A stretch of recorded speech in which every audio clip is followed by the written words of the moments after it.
வணக்கம். மற்றொரு மக்கள் சேவை நிகழ்ச்சியில் உங்கள் அனைவரையும் சந்திப்பதில் மகிழ்ச்சி. வழமை போன்று இன்றைய தினமும் சமூக பொறுப்புடன் உங்களுக்கு தேவையான பல முக்கியமான விடயங்களை வழங்கிக் கொண்டிருக்கின்ற மக்கள் சேவை நிகழ்ச்சி இன்றும் ஒரு முக்கியமான விடயம் தொடர்பில் பேசுவதற்கு தயாராக இருக்கிறது. இந்த காலப்பகுதி என்பது அதிகளவில் பொருளாதார பிரச்சனை ஒருபுறம், அதே போல ஏனைய பல பிரச்சனைகள் என்று ஒருபுறம் நாட்டில் உள்ள பிரச்சனைகள் தலைத்தி கொண்டிருக்கிறது. ஆனால் இன்னும் ஒரு மிகப்பெரிய ஒரு பிரச்சனை, எதிர்கால சமுதாயத்தையே சீரழிக்கின்ற ஒரு பிரச்சனையாக இந்த போதைப்பொருள் தொடர்பான பிரச்சனை மிக பெரும் ஒரு பிரச்சனையாக இப்போது தலையெடுத்துக் கொண்டிருக்கிறது. அதுவும் ஏற்கனவே ஒரு பொது சமுதாயத்தில் இருந்த ஒரு பிரச்சனை இப்போது பாடசாலை சமூகத்திற்குள் செல்கின்றவாறான செய்திகளும் அது தொடர்பான தகவல்களும் வருகின்ற போது எதிர்காலம் தொடர்பான விடயத்தில் பாரிய ஒரு கேள்வி, பாரிய ஒரு சந்தேகத்தை ஏற்படுத்துகின்ற ஒரு நிலைமை இப்போது நாட்டில் காணப்படுகிறது. இது இங்கு மாற்றமல்ல, உலகின் பல நாடுகளில் இந்த பிரச்சனை இப்போது இருக்கிறது. எனவே இந்த காலப்பகுதியில் இந்த போதைப்பொருள் பயன்பாடு, அதுவும் பாடசாலை மாணவர்கள் மத்தியில் போதைப்பொருள் பயன்பாடு அதிகரித்திருக்கின்றது என்ற ஒரு விடயத்தை அடிப்படையாக வைத்து அந்த விடயம் தொடர்பாக பேசுகின்ற அல்லது அதில் இருக்கின்ற உண்மைத்தன்மையை ஆராய்கின்ற ஒரு முக்கியமான நிகழ்ச்சியாக இன்றைய மக்கள் சேவை நிகழ்ச்சியை நாங்கள் உங்களுக்கு வடிவமைத்திருக்கிறோம். எனவே இந்த விடயம் தொடர்பாக பேசுவதற்கு அதுக்கு பொறுப்பு கூற வேண்டியவர்கள் வருகை தர வேண்டும். அவ்வாறான ஒரு நிறுவனத்திடமிருந்து ஒரு பொறுப்பு கூற வேண்டிய நபர் ஒருவரை நாங்கள் அழைத்திருக்கிறோம். அந்த வகையில் இன்றைய மக்கள் சேவை நிகழ்ச்சியில் இந்த போதைப்பொருள் தொடர்பான விடயங்கள் குறித்து பேசுவதற்காக தேசிய அபாயகர ஔடதங்கள் கட்டுப்பாட்டு சபையின் வடக்கு மற்றும் கிழக்கு மாகாண இணைப்பாளர் திரு பசீர் முகமது ரசாட் அவர்கள் இணைந்திருக்கிறார். வணக்கம். வணக்கம் பிரசன்னா.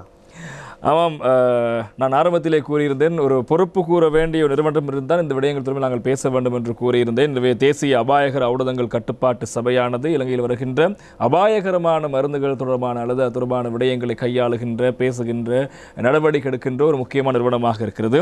என்னுடைய முதல் கேள்வியே, தேசிய அபாயகர ஔடதங்கள் கட்டுப்பாட்டு சபையினுடைய செயற்பாடுகள் என்ன? விசேடமாக 1984ஆம் ஆண்டு 13ஆம் இலக்க சட்டத்தின் கீழ் 11ஆம் இலக்க சட்டத்தின் கீழ் அமைக்கப்பட்ட ஒரு விசேட சபையாக இந்த தேசிய அபாயகர ஔடதங்கள் கட்டுப்பாட்டு சபை காணப்படுகிறது. விசேடமாக இலங்கையில் காணப்படக்கூடிய சட்டவிரோத போதைப் பொருட்களின் கட்டுப்பாடு, அதே போன்று அது தொடர்பான சிகிச்சை, அதே போன்று அது தொடர்பான உளவளத்துணை புனர்வாழ்வு, இவ்வாறு சகல விடயங்களும் தொடர்பட்டதாக இதன் செயல்பாடுகள் அமைந்து காணப்படுகிறது. இந்த செயல்பாடுகளை செய்வதற்கு எமது சபையிலே பல்வேறு பிரிவுகள் காணப்படுகின்றன. விசேடமாக எங்கள் சிகிச்சை பிரிவு ஒன்று இருக்கிறது. இந்த சிகிச்சை பிரிவுக்கு கீழ் 4 சிகிச்சை நிலையங்கள் இலங்கையிலே செயல்பட்டு கொண்டிருக்கிறது. அதே போன்று விசேடமான ஒரு ஆய்வு பிரிவு இருக்கிறது. இவர்கள் இலங்கையிலே ஆய்வுகளை மேற்கொண்டு, போதைப்பொருள் தொடர்பான ஆய்வுகளை மேற்கொண்டு அது தொடர்பான உத்தியோகபூர்வ முடிவுகளை இலங்கைக்கு கொடுத்து கொண்டிருக்கிறார்கள். விசேடமாக கொள்கைகள், சட்டங்கள் வகுப்பதிலே இந்த ஆய்வுகள் மிக மிக முக்கியமானதாக இருந்து கொண்டிருக்கிறது. அதே போல் எங்களுக்கு ஒரு ஆய்வு கூடம் இருக்கிறது. அந்த ஆய்வு கூடத்திலே போதைப்பொருள் தொடர்பான ஆய்வுகளை செய்து அது தொடர்பான விடயங்களை நாங்கள் கண்டறியக்கூடிய அல்லது சில பொருட்களிலே போதைப் பொருட்கள் இருக்கிறதா என்பதை பார்க்கக்கூடிய அந்த நிலைமை காணப்படுகிறது. அதே போல பயிற்சி பிரிவு ஒன்று இருக்கிறது, கல்வி மற்றும் பயிற்சி பிரிவு. உண்மையாக நான் அந்த பிரிவிலே தான் வேலை செய்து கொண்டிருக்கிறேன். எங்களது பொறுப்பாக இருக்கக்கூடிய விடயம், இலங்கையிலே இருக்கக்கூடிய போதைப்பொருள் தொடர்பாக வேலை செய்யக்கூடியவர்கள், அது உளவள துணையாளர்களாக இருக்கலாம், சமூக பணியாளர்களாக இருக்கலாம், சுகாதாரத்துறை சார்ந்தவர்களாக இருக்கலாம், அவர்களுக்கு இந்த போதைப்பொருள் சிகிச்சை தொடர்பான, புனர்வாழ்வு தொடர்பான தொழில்நுட்ப அறிவை வழங்கல், பயிற்சியை வழங்குவது எங்களுக்கு பொறுப்பாக இருந்து கொண்டிருக்கிறது. அதே போல சர்வதேச ரீதியாக, பிராந்திய ரீதியாக இலங்கையை போதைப்பொருள் தொடர்பான விடயங்களில் பிரதிநிதித்துவப்படுத்துவது தேசிய அபாயகர ஔடதங்கள் கட்டுப்பாட்டு சபையாக இருந்து கொண்டிருக்கிறது. எனவே விஷயமா நாங்கள் சொல்ல போனால் ஒரு ஃபோக்கல் பாயிண்ட், சட்டவிரோத போதைப் பொருட்களின் ஃபோக்கல் பாயிண்டாக இருக்கிறது. இதில் மிக முக்கியமான ஒரு பொறுப்பு இந்த தேசிய அபாயகர ஔடதங்கள் கட்டுப்பாட்டு சபைக்கு அளிக்கப்பட்டிருக்கிறது சட்டத்தினூடாக. அதாவது குறித்த உரிய அமைச்சருக்கு சட்டவாக்கம் தொடர்பான எங்களது கருத்துக்களை வழங்குவது, புதிதாக தேவைப்படக்கூடிய சட்ட மாற்றங்கள், சட்டத்தில் ஏற்படுத்தப்பட வேண்டிய மாற்றங்கள் தொடர்பாக கருத்துக்களை கூறுவது எங்களுக்கு ஒரு கடமையாக ஆக்கப்பட்டிருக்கிறது, எங்களுக்கு கட்டாயப்படுத்தப்பட்ட ஒரு வேலையாக இருக்கிறது. எனவே இந்த இவ்வாறு பல்வேறுபட்ட சட்டவிரோத போதைப் பொருட்கள் தொடர்பான நடவடிக்கைகளில் இலங்கையில் நாங்கள் ஒரு ஃபோக்கல் பாயிண்டாக இருந்து நாங்கள் இந்த வேலைகளை செய்து கொண்டிருக்கிறோம். மிக முக்கியமான ஒரு கடமை இந்த காலப்பகுதி என்பது உங்களுக்கு மிகப்பெரிய தலையாய கடமையை கொண்டிருக்கின்ற ஒரு காலப்பகுதியாக நாங்கள் பார்க்கலாம். இந்த காலப்பகுதி என்று நாங்கள் குறிப்பாக கூறுவதற்கு மிக முக்கியமான காரணம், இப்போது அதிகளவில் செய்திகளிலும் அதே போல பத்திரிகைகளிலும் சமூக வலைத்தளங்களிலும் அதிகம் பேசப்படுகின்ற ஒரு விடயம், பாடசாலை மாணவர்கள் மத்தியில் அதிகளவில் போதைப்பொருள் பயன்பாடு இருக்கிறது என்ற ஒரு கருத்து, என்ற ஒரு தகவல், என்ற ஒரு செய்தி அடிக்கடி பேசப்படுகிறது. இன்றும் நேற்றும் அதே போல் நாளையும் பேசப்படலாம். அது தொடர்பாக பேசிக் கொண்டிருக்கின்றோம். நாங்கள் அந்த விடயத்துக்கு செல்வதற்கு முன்பதாக பாடசாலை மாணவர்கள் என்பவர்கள் 13 வயதுடையவர்கள், அதாவது இளமையின் ஆரம்ப கட்டத்தில் இருக்கின்றவர்கள். எனவே இவர்கள் மத்தியில் ஒரு அடிமைத்தனம் உருவாகிறது. எந்த பொருளை பார்த்தாலும் அது போதையாக இருக்கலாம் அல்லது வேறு எந்த பொருளாகவும் இருக்கலாம். எனவே இவர்கள் இந்த அடிமைத்தனம் அல்லது ஒரு பொருளுக்கு அடிமையாகின்ற விடயம் ஆரம்பமாகிறது இந்த காலப்பகுதியில். இந்த விடயம் தொடர்பாக சற்று விளக்கப்படுத்த வேண்டும். அதற்கு பிறகு நாங்கள் போதைப் பொருள் பேசலாம். முக்கியமாக பிரச்சனை இந்த இடத்திலே சமூகத்திடம் ஒரு கருத்து இருக்கிறது. 13 வயதினர் தான் இதற்கு அதிகமாக இலக்கு வைக்கப்படுகிறார்கள். உண்மையாக அவர்கள் ஏன் இலக்கு வைக்கப்படுகிறார்கள் என்ற அந்த விஞ்ஞானபூர்வமான விடயத்தை நாங்கள் தெரிந்திருக்க வேண்டும். இது மிக முக்கியமான ஒரு விடயம். சாதாரணமாக மனிதன் பிறந்து 5 வயது அடையும் போது மனிதனுடைய மூளையின் வளர்ச்சி நின்றுவிடும், பூரணமாக வளர்ந்துவிடும். அதற்கு பின்னால் கிட்டத்தட்ட 26-27 வயது வரையும் அவனுடைய மூளை சிறிது சிறிதாக விருத்தி அடைய தொடங்கும். பொதுவாக மூளையின் விருத்தி மூளையின் பின்பகுதியிலிருந்து முன்னோக்கியதாக இடம்பெறும். சாதாரணமாக இந்த இடத்துல 2 விடயங்களை மூளை சம்பந்தமாக நாங்கள் தெரிந்து கொள்ள வேண்டும். மூளையின் மத்திய பகுதியிலே ஒரு இடம் இருக்கிறது, அதுக்கு நாங்கள் ரிவார்ட் பாத்வே என்று சொல்லுவோம். இது நாங்கள் கழிப்படையக்கூடிய விடயங்களை செய்யும் பொழுது, நான் சந்தோஷம் என்ற வார்த்தையை பயன்படுத்தினால் அது சில வேளைகளிலே போதுமாக்கப்பட்ட ஒன்றாக இருக்கும். கழிப்பு, அதாவது இன்னும் தேவை என்ற ஒரு கழிப்புத்தன்மையை உருவாக்கக்கூடிய விடயங்களுக்கு பொறுப்பாக இருக்கிறது. அந்த குறிப்பிட்ட இடம்தான் அந்த கழிப்பான விடயத்தை மீண்டும் மீண்டும் செய்வதற்கு மனிதனை தூண்டக்கூடியதாக இருக்கிறது. எனவே இந்த 13 வயது 13-14 வயதை அடையும் பொழுதோ இந்த கழிப்பை தூண்டக்கூடிய பிரதேசம் நன்றாக விருத்தி அடைந்து விடுகிறது. அதே போன்று இந்த ஃப்ரண்டல் லோப் என்று சொல்வார்கள், அதாவது நெற்றியோடு சேர்ந்திருக்கக்கூடிய மூளையின் பகுதி. இந்த பகுதி தான் லாஜிக்கல் திங்கிங், தர்க்க ரீதியான சிந்தனைக்கு பொறுப்பான பகுதியாக இருக்கிறது. தர்க்க ரீதியான சிந்தனை என்று சொல்லும் பொழுது ஒரு வேலையை செய்யும் பொழுது இதன் பாதிப்பு என்ன, நீண்ட காலத்தில் இதன் பாதிப்பு எவ்வாறானதாக இருக்கும், சில வருடங்களுக்கு பின்னர் இதன் பாதிப்பு எப்படி இருக்கும், இவ்வாறான சில விடயங்களை அவர்களுக்கு சிந்தித்து விடயங்களை விட்டு தவிர்ந்து கொள்ள வைக்கக்கூடிய ஒரு நிலையமாக இது இருந்து கொண்டிருக்கிறது. இதை நாங்கள் ஒரு வாகனத்துக்கு ஒப்பீடு செய்தால் இந்த ரிவார்ட் பாத்வே என்று சொல்லக்கூடிய அந்த கழிப்புக்கு பொறுப்பாக இருக்கக்கூடிய அந்த பிரதேசத்தை நாங்கள் வாகனத்தினுடைய எக்ஸ்லேட்டருக்கு நாங்கள் உதாரணமாக கூறலாம். அது எந்த நேரமும் அவனை தூண்டி கொண்டிருக்கும், இதை செய், இன்னும் வேகமாக செய், இன்னும் செய் என்று தூண்டிக்கொண்டே இருக்கும். அதே போன்ற இந்த ஃப்ரண்டல் லோப் என்று சொல்லக்கூடிய அந்த முன்பகுதியை நாங்கள் வாகனத்தினுடைய பிரேக்குக்கு நாங்கள் ஒப்பீடாக சொல்லலாம். வேகமாக செல்லக்கூடிய வாகனத்தை அந்த பிரேக்கை அமர்த்தும் போது அது நின்றுவிடும், அதை நிறுத்த முடியும். எனவே இந்த 13-14 வயது என்பது எக்ஸ்லேட்டர் நன்றாக விருத்தி அடைந்திருக்கிறது, சிறப்பான ஒரு என்ஜினோடு செயற்பட்டு கொண்டிருக்கிறது வாகனம், ஆனால் பிரேக் போதுமானதாக இல்லை. எனவே எது கழிப்பளிக்குமோ, எது கழிப்பை கொடுக்குமோ அவர்களுக்கு, எதை அவர்கள் அந்த கழிப்புத்தன்மை உடையது விரும்பத்தக்கது என்று நினைக்கிறார்களோ அதை அவர்கள் தொடர்ந்தும் அதன் விபரீதத்தை கருத்தில் கொள்ளாது செய்யக்கூடிய ஒரு வயது இல்லையாக அந்த 13-14 வயது, அதாவது விசேடமாக அந்த 13 வயது இருக்கிறது. இந்த மூளையின் முற்பகுதி 21 வயதுக்கு பின்னர் தான் விருத்தி அடைய தொடங்குகிறது. எனவே தான் 21 வயதுக்கு பின்னர் அவர்கள் அதை தர்க்க ரீதியாக சிந்திக்க ஆரம்பித்து தவிர்த்து கொள்ளக்கூடிய சந்தர்ப்பம் இருக்கிறது. இன்றும் இலங்கையில் மாத்திரமல்ல உலகளாவிய ரீதியிலே ஆய்வுகள் காட்டிக் கொண்டிருக்கின்றன. போதைப் பொருளுக்கு அடிமையானவர்களில் 175% நபர்கள் தனது முதல் போதைப்பொருள் பயன்பாட்டை 14 வயதுக்கும் 25 வயதுக்கும் இடையிலே செய்திருக்கிறார்கள். அதாவது இந்த 13 வயது என்பது மிக முக்கியமான ஒன்றாக இருக்கிறது. போதைப்பொருள் பயன்பாட்டை விட்டு ஒருத்தரை பாதுகாத்துக் கொள்வது என்பது எந்த அளவுக்கு நாங்கள் அவரது முதல் பயன்பாட்டை பிற்போடுகிறோமோ, எந்த அளவுக்கு நாங்கள் பிற்போட செய்கிறோமோ அதிலே தங்கியிருக்கிறது. எனவேதான் இலங்கையில் 21 வயதுக்கு குறைந்தவர்களுக்கு சில சட்ட ரீதியாக கட்டுப்படுத்தப்பட்ட போதைப் பொருட்களை விற்பனை செய்வது தடை செய்யப்பட்டிருக்கிறது. காரணம் விற்பனை செய்ய முடியாது. எனவே புகையிலை பொருட்களை விற்பனை செய்ய முடியாது என்ற சட்டம் இலங்கையில் இருக்கிறது. காரணம் இந்த மூளை வளர்ச்சியோடு விருத்தியோடு சேர்ந்ததாக அவர்கள் சிந்தித்து தான் உண்மையாக அந்த சட்டத்தை இந்த இடத்திலே கொண்டு வந்திருக்கிறார்கள். இதுதான் முக்கியமாக 13 வயதினரை விசேடமாக அந்த கழிப்பு தரக்கூடிய, அவர்கள் கழிப்பாக எண்ணக்கூடிய எந்த விடயத்தை நோக்கியும் நகர்த்தி அவர்களை அதிலே வைத்து அவர்களை அதுக்குள்ளே ஒரு அடிமைத்தனத்தை ஏற்படுத்துவதற்கு மிக பிரதான காரணமாக இருந்து கொண்டிருக்கிறது. எனவே இது கூறப்போனால் அவர்களுடைய உடல் கூறு சார்ந்த ஒரு விடயம். எனவே அந்த காலப்பகுதியில் அவர்களை சரியாக வழிநடத்த வேண்டிய பொறுப்பு சமூகத்துக்கு இருக்கிறது. தொடர்பாக நாங்கள் பிறகு பேசலாம். இப்போது சில வேளை நீங்கள் கூறிய விடயத்தில் மாணவர்கள் தங்களுடைய இந்த 13 வயதில் ஒரு விடயத்துக்கு அடிமையாகி இருக்கிறார்கள் அல்லது அதிக கழிப்பு தருகின்ற விடயத்தை அவர்கள் கற்றுக்கொண்டு அதனூடாக ஆழமாக செல்கிறார்கள் என்று, அது போதைப் பொருளாக இருக்கலாம், வேறு எதுவாக இருக்கலாம். அதனை நாங்கள் எப்படி கண்டுபிடிப்பது? ஒரு மாணவன் ஒரு விடயத்துக்கு இப்படி அடிமையாகி இருக்கிறான் என்பதை எப்படி நாங்கள் கண்டுபிடிப்பது?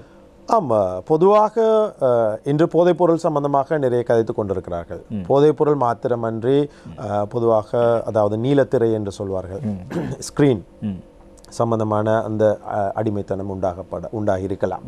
அதே போன்றோ இன்று போனோகிராஃபி அவ்வாறான அடிமைத்தனங்கள் உருவாகிறது. அண்மையில் கூட ஒரு தரவு வந்திருந்தது, இலங்கையில் தான் அதிக அளவில் அந்த ஆபாச இணையதளங்கள் தேடப்பட்ட ஒரு நிலைமை காணப்படுவதாக சமூக வலைத்தளத்தில், அது உண்மை எந்த அளவு தெரியவில்லை, ஆனால் சமூக வலைத்தளத்தில் தொடர்பான தகவல் பரிமாறப்பட்டது. நிச்சயமாக கூகுள் வலைத்தளத்திலே அந்த பாலியல் என்ற விடயத்தை அதிகமாக தேடியதில் இலங்கை நாடு முதலிடம் பெறுகிறது என்பது தெளிவாக சொல்லப்பட்டிருந்தது. எனவே இவ்வாறான அடிமைத்தனங்கள் ஏற்படும் பொழுது முதலாவது நாங்கள் இந்த மாணவர்களிடத்தில் காணக்கூடிய மிக பிரதானமான ஒரு விடயம்தான் கல்வியிலே அவர்கள் காட்டக்கூடிய ஆர்வம் குறைந்து கொண்டு போகும். எனவே பாடசாலை இடைவிலகல் அல்லது கல்விக்கு காட்டக்கூடிய ஆர்வம் குறைதல் என்பது முதலாவதாக நாங்கள் கவனிக்க வேண்டிய ஒரு இடமாக இருந்து கொண்டிருக்கிறது. விசேடமாக பாடசாலைக்கு செல்லும் மாணவர்கள் இக்காலகட்டத்தில் உண்மையாக பாடசாலைக்கு தான் செல்கிறார்களா அல்லது பாடசாலைக்கு செல்வதாக கூறி வேறெங்கும் செல்கிறார்களா? இவ்வாறான பல விடயங்கள் தொடர்பாக பெற்றோர் தங்களது அவதானத்தை செலுத்த வேண்டியவர்களாக இருக்கிறார்கள். எனவே முதல் விடயம், கல்வியிலே அவர்களுக்கு இருக்கக்கூடிய ஆர்வம் குறைந்து கொண்டு செல்லும். இரண்டாவது, நாங்கள் அவர்களிடம் அவதானிக்கக்கூடிய விடயம், அவர்களது நண்பர் வட்டம் மாறுபடும். இவ்வளவு காலமும் நல்ல நண்பர்களோடு சிறப்பான நண்பர்களோடு இருந்திருப்பார்கள். ஆனால் இப்பொழுது நண்பர் வட்டம் மாறுபடக்கூடியதாக இருக்கும். அவர்களது இந்த செயற்பாட்டுக்கு யார் உதவியாக இருக்கிறார்களோ, உதவி செய்யக்கூடியவர்களாக இருக்கிறார்களோ, யார் தடையில்லாமல் இருக்கிறார்களோ அவர்களை நோக்கியதாக இவர்களது நட்பு வட்டம் மாறிக்கொண்டிருக்கும். எனவே அவ்வாறான நண்பர் வட்டம் யார், அந்த வட்டத்தில் ஏற்படும் மாற்றம் என்ன என்பதை நாங்கள் நிச்சயமாக கவனிக்கக்கூடியவர்களாக இருக்க வேண்டும். விசேடமாக பெற்றோர் இந்த இடத்திலே அதிலே கவனம் செலுத்தக்கூடியவர்களாக இருக்க வேண்டும். அடுத்ததாக, அவர்களது நாளாந்த செயல்பாடுகளில் மாற்றம் ஏற்படும். அன்றாட செயற்பாடுகளை செய்வதில் அவர்கள் விருப்பமில்லாதவர்களாக அல்லது அதிலே அதிக நேரத்தை கடத்தாதவர்களாக இருந்து கொண்டிருப்பார்கள். அதே போன்று மறுபக்கத்திலே அவசியமில்லாத பிரச்சனைகளில் ஈடுபடக்கூடியவர்களாக இருப்பார்கள். நாங்கள் அண்மையிலே கண்டோம், இப்போது சில பறவைகளை வளர்ப்பதற்கு அடிமையானவர்கள், புறா போன்றவற்றை வளர்ப்பதற்கு அடிமையானவர்கள் அந்த பிரச்சனை காரணமாக கொலை சம்பவங்கள் கூட ஈடுபட்டதை நாங்கள் கண்டுற்றோம். அதே போன்று போதைப்பொருள் போன்ற விடயங்களில் அடிமைப்படக்கூடியவர்களும் பிரச்சனைகளில் ஈடுபடுவார்கள். அந்த பிரச்சனைகளுக்கும் அவர்களுக்கும் உள்ள தொடர்பை நாங்கள் எடுத்து நோக்கினால் அந்த ஒரு தொடர்பற்ற பிரச்சனையாக இந்த பிரச்சனை இருந்து கொண்டிருக்கும். தொடராக, அதாவது தொடர்பற்ற பிரச்சனைகள் அவர்கள் ஈடுபடுவார்கள். இதுக்கு மேலதிகமாக விசேடமாக போதைப்பொருள் என்ற நிலைமையை கொண்டு வரும் பொழுதோ தன்னுணர்வற்ற ஒரு நிலைமை அவர்களிடத்திலே இருக்கும். அதாவது பாடசாலை சென்று வரக்கூடிய மாணவர்கள் அவர்கள் உறங்குவார்கள் அல்லது அவர்கள் தன்னிலையற்ற நிலைமை, வெப்பமாக இருக்கும், சூடாக இருக்கும், வியர்க்கக்கூடிய நிலைமை, ஃபேன் இருக்கும், ஏசி இருக்கும், அதை பயன்படுத்தாமல் அந்த வியர்வையோடு அப்படியே இருப்பார்கள். அதே போன்று குளிரான நிலைமை இருக்கும், குளிரக்கூடிய நிலைமை இருக்கும், அவர்கள் அதை போர்வையால் போர்த்தாமல் அப்படியே அந்த குளிரோடு அப்படியே உறங்கக்கூடிய நிலைமை இருக்கும். இது போதைப்பொருள் சம்பந்தப்பட்டவர்களுக்கு வரக்கூடிய நிலைமை. அவர்களது நரம்பு மண்டலத்தில் ஏற்படக்கூடிய பாதிப்பு காரணமாக அந்த தன்னுணர்வற்ற நிலைமை ஏற்படும். அதிலும் விசேடமாக இப்பொழுது பாடசாலை மாணவர்களது போதைப்பொருள் பயன்பாட்டை எடுத்துக்கொண்டால் வாய் தொடர்பான சில பிரச்சனைகள், விசேடமாக சூடாக தேநீர் அருந்த முடியாமை, சிறிதளவு உரைப்போடு கூட சாப்பிட முடியாமை, இவ்வாறான மாற்றங்களை நாங்கள் அவர்களிடம் அவதானிக்கலாம். ஸோ இது மாதிரியான மாற்றங்கள் அவர்களிடம் அவதானிக்கப்படும் பொழுது, அதே போன்று அதிகமாக தனிமையை விரும்பக்கூடியவர்கள் சிலர் சொல்லுவார்கள், பெற்றோர் பொதுவாக சொல்வார்கள், எனது குழந்தை மிக நல்ல குழந்தை, யாருடனும் பழகுவதில்லை, பாடசாலைக்கு சென்று வீட்டுக்கு வந்தால் அவர் அவரது அறையிலே தான் இருந்து கொண்டிருப்பார், அதை விட்டு அவர் வெளியிலே வருவதில்லை, அவர்களுக்கு நண்பர்கள் இல்லை, எனவே அவர் ஒரு நல்ல நிலைமையில் இருக்கிறார் என்பதாக எங்கள் பெற்றோர்கள் பெருமையாக கதைப்பார்கள். ஆனால் சமூகத்தோடு சேராமல் தனிமையை விரும்புவது என்பது ஒரு நல்ல நிலைமை அல்ல. அது ஒரு அடிமைத்தனத்தின் ஒரு ஆரம்ப கட்டமாக அல்லது அதனுடைய ஒரு நோய் அறிகுறி வெளிப்பாடாக இருக்கும். எனவே தனிமையை விரும்பக்கூடியவர்கள் தொடர்பாகவும் நாங்கள் மிக கவனமாக இருக்க வேண்டும். இவ்வாறான அறிகுறிகள் தொடர்பாக பெற்றோர்கள் நாங்கள் அல்லது குடும்பத்தினர் அவதானம் செலுத்தும் பொழுதோ, அதே போன்று இரவு நேரங்களிலே மிக பிந்தி தூக்கத்துக்கு செல்வது, காலையிலே எழும்புவதற்கு அதிக நேரம் எடுப்பது, இவ்வாறான விடயங்களில் அவதானம் செலுத்துவதனூடாக அடிமைத்தனத்துக்கு உட்பட்டிருக்கிறாரா என்ற ஒரு சந்தேகத்தை நாங்கள் எழுப்பி அது தொடர்பாக மேலதிகமாக நாங்கள் தேடும் பொழுதோ நிச்சயமாக அதை நாங்கள் உறுதிப்படுத்திக் கொள்ளக்கூடிய ஒரு சந்தர்ப்பம் எங்களுக்கு கிடைக்கும். எனவே நீங்கள் கூறியது போன்று பல வழிமுறைகளில் அவர்கள் போதைப் பொருளுக்கோ அல்லது உதாரணமாக பேசுகின்ற விடையும் போதைப் பொருள் முதல் போதைப் பொருள் உதாரணம் வைத்துக் கொள்ளும். இனி போதைப் பொருளுக்கு அடிமையாக இருக்கிறார் என்றால் இப்படியான சில நடவடிக்கைகளூடாக அவர்களை கண்டுகொள்ள முடியும். ஆனால் அப்படி ஒரு மாணவன் அல்லது ஒரு மாணவி இவ்வாறு தன்னை ஒரு விடயத்துக்கு அடிமையாகி கொண்டிருக்கிறார் என்ற ஒரு விடயத்தை நாங்கள் அடையாளம் கண்டதன் பின்னர் என்ன செய்ய வேண்டும்? மிக முக்கியமான ஒரு கேள்வி பிரசன்னா. இன்றைய சமூகத்தை பொறுத்தவரையில் இந்த அடிமைத்தனத்துக்கு உட்பட்டவர்களை கண்டறியக்கூடிய முதல் நபராக பெரும்பாலும் பெண்கள் தான் இருக்கிறார்கள். அது ஒன்றோ தாயாக இருக்கும் அல்லது மனைவியாக இருக்கும்.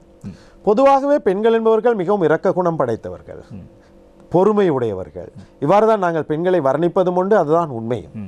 எனவே இவர்கள் என்ன செய்வார்கள் என்றால், எனது பிள்ளைக்கு கெட்ட பெயர் வந்துவிடக்கூடாது, பிள்ளையை யாரும் தண்டித்து விடக்கூடாது என்பதற்காக, அந்த ஒரு காரணத்துக்காக, அல்லது எனது கணவருக்கு கெட்ட பெயர் வந்துவிடக்கூடாது, எனது கணவரது பெயர் பாதித்து விடக்கூடாது என்பதற்காக அவர்களோடு பேச்சுவார்த்தை நடத்தக்கூடியவர்களாக, இந்த விடயத்தை இவ்வாறு செய்யாதீர்கள் என்று இமோஷனலாக அவர்களோடு கதைத்து அதிலே வெற்றி காண முயற்சிக்கக்கூடியவர்களாகத்தான் நாங்கள் இருக்கிறோம்.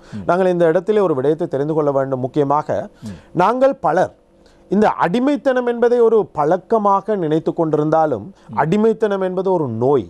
அதிலும் விசேடமாக மூளை சம்பந்தப்பட்ட ஒரு நோய், அதிலும் விசேடமாக திரும்ப திரும்ப ஏற்படக்கூடிய ரிலாப்சிங் டிசீஸ் என்று சொல்வார்கள். திரும்ப திரும்ப ஏற்படக்கூடிய ஒரு நோய்.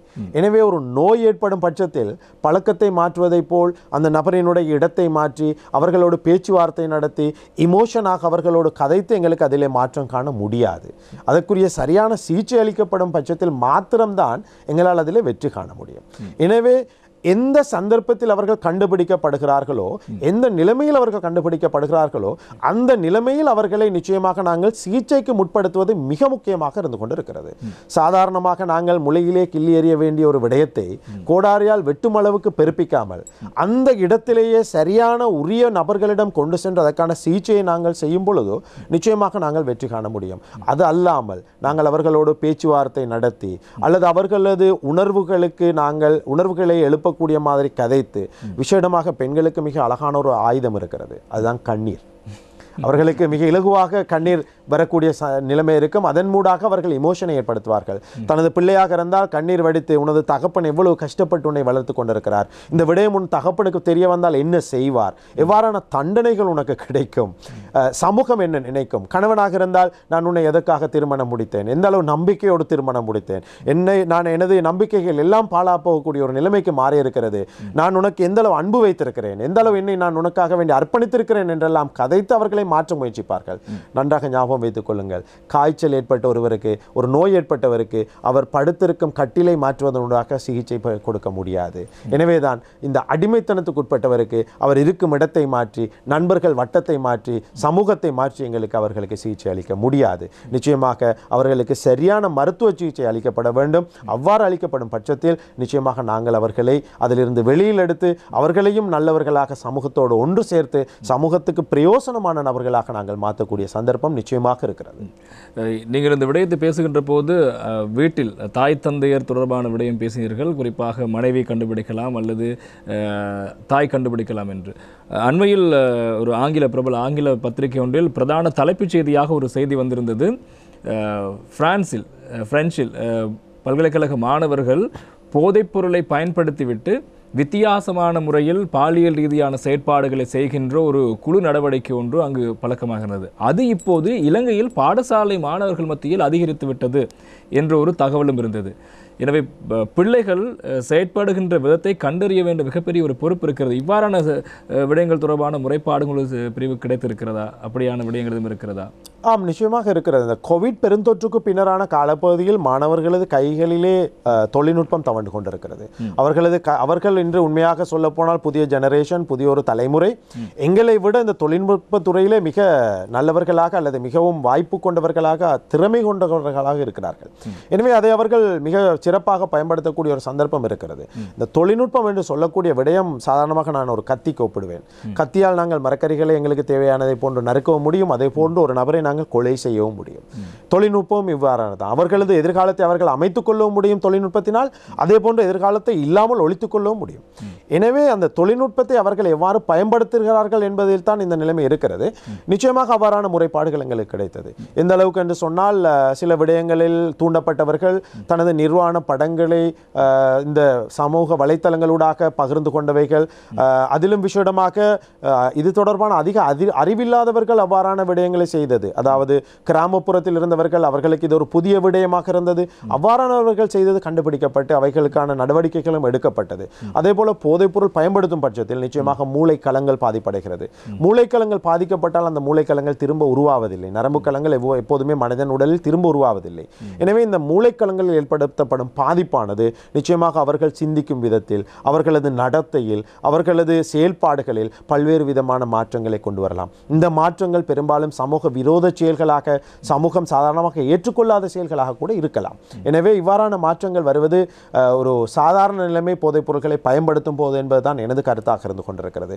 எனவே நாங்கள் பொதுவாக கதைக்கும் போது சொல்லுவோம் கோ ஒக்கரன்ஸ் டிஸார்டர் என்று, போதைப் பொருள் பயன்பாட்டோடு சேர்ந்து வரக்கூடிய உபாதைகள், பிரச்சனைகள். ஸோ இவ்வாறான பிரச்சனைகள் வருவது இயற்கையானது. இவ்வாறான பிரச்சனைகள் பெரும்பாலான சந்தர்ப்பத்தில் வருகிறது. அவ்வாறான பிரச்சனைகள் எங்களுக்கு ரிப்போர்ட் பண்ணவும் பட்டிருக்கிறது. அதுக்கான உரிய சிகிச்சைகளுக்கான வழிமுறைகளையும் வழிகாட்டல்களையும் நாங்கள் செய்திருக்கிறோம். இன்றைய மக்கள் சேவை நிகழ்ச்சியில் இந்த காலப்பகுதியில் இலங்கையில் மிக பெரும் பேசுபொருளாக மாறி இருக்கின்ற போதைப்பொருள் பயன்பாடு, அதுவும் பாடசாலை மாணவர்கள் மத்தியில் காணப்படுகின்ற இந்த போதைப்பொருள் பயன்பாடு தொடர்பான விடயங்கள் தொடர்பில் பேசிக் கொண்டிருக்கின்றோம்.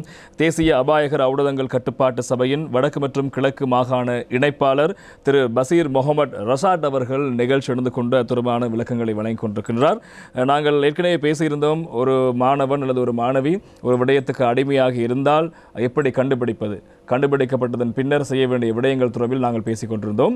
எனவே தேசிய அபாயகர ஊடகங்கள் கட்டுப்பாட்டு அதிகார சபை இவ்வாறு கண்டுபிடிக்கப்பட்ட ஒரு அடிமைத்தனத்துக்கு உள்ளான அல்லது ஒரு விடயத்துக்கு அடிமையான ஒருவரை எவ்வாறு கையாளுகிறது, எப்படியான சேவைகளை அவர்களுக்கு வழங்குகிறது?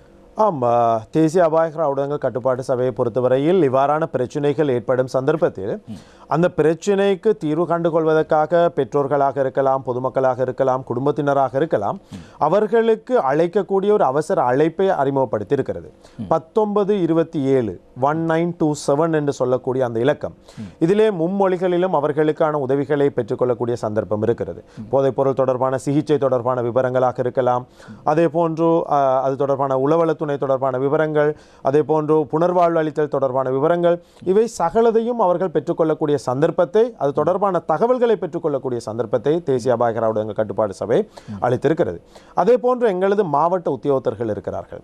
அந்த மாவட்ட உத்தியோகத்தர்களூடாக நாங்கள் மாவட்ட ரீதியாக இந்த சேவைகளை நாங்கள் வியாபித்து நடத்தி கொண்டிருக்கிறோம்.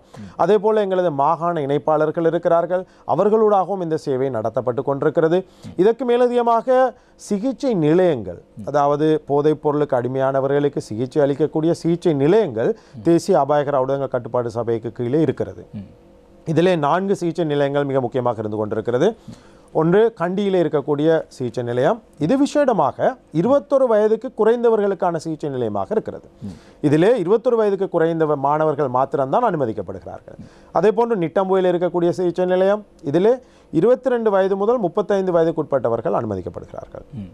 அதே போன்று கொழும்பிலே மட்டும் காலியில் இருக்கக்கூடிய சிகிச்சை நிலையங்களில் 35 வயதுக்கு மேற்பட்டவர்கள் அனுமதிக்கப்படுகிறார்கள்.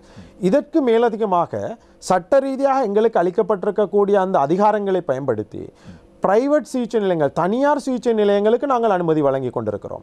அவர்களை நாங்கள் மேற்பார்வை செய்து கொண்டிருக்கிறோம். அந்த சட்டத்தில் இருக்கக்கூடிய அந்த குறைந்தபட்ச அவசியமான அந்த விடயங்கள் இருக்கின்றனவா என்பதை நாங்கள் பார்த்து அவை சம்பந்தமான விடயங்களை நாங்கள் குறைநிரப்பு செய்து கொண்டிருக்கிறோம். எனவே இவ்வாறான ஒரு விடயமும் எங்களுடன் நடந்து கொண்டிருக்கிறது.